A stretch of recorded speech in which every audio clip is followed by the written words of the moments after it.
Hello guys, আসসালামু আলাইকুম। কেমন আছো তোমরা সবাই? আশা করি সবাই ভালো আছো। তো আজকে সকালবেলা এখানে আমার মেয়েকে পাস্তা রান্না করে দিয়েছি। এই যে দেখো খাইতেছে। তো পাস্তার মধ্যে আমি কিছু দেইনি, শুধু একটু লবণ আর হালকা একটু তেল দিয়ে সিদ্ধ করে দিয়েছি।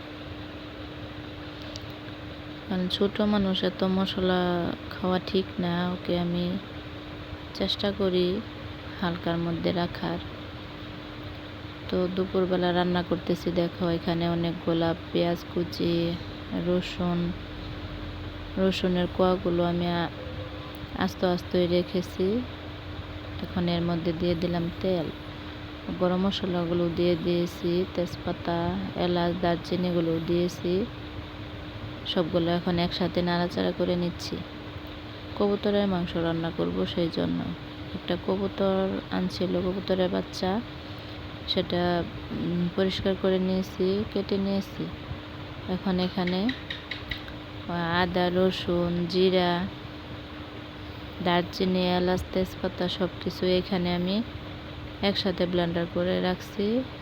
সেই পেস্ট দিয়ে দিলাম, দিয়ে এখন নাড়াচাড়া করে নিচ্ছি সবগুলো একসাথে। নাড়াচাড়া করে একটু লাল লাল হয়ে গেলে এখানে পানি দিয়ে দেব।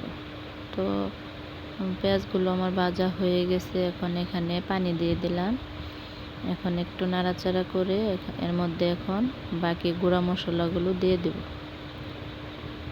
তো এখন প্রথমে দিয়ে দেব লবণ, পরিমাণ মতো লবণ, হলুদের গুঁড়া, ধনিয়া গুঁড়া, মরিচের গুঁড়া, সবগুলা দিয়ে এখন একসাথে মশলাগুলো নাড়াচাড়া করে নেব। সবগুলো একসাথে মিশিয়ে তারপর মশলাগুলো কষানোর পর সুন্দরভাবে কষাতে দিয়ে দেব। একটু অপেক্ষা করব কষানোর জন্য। তো এখানে বলক এসে গেছে, এখানে আমি একটু রেডি মিক্স মশলা দিয়ে দিলাম।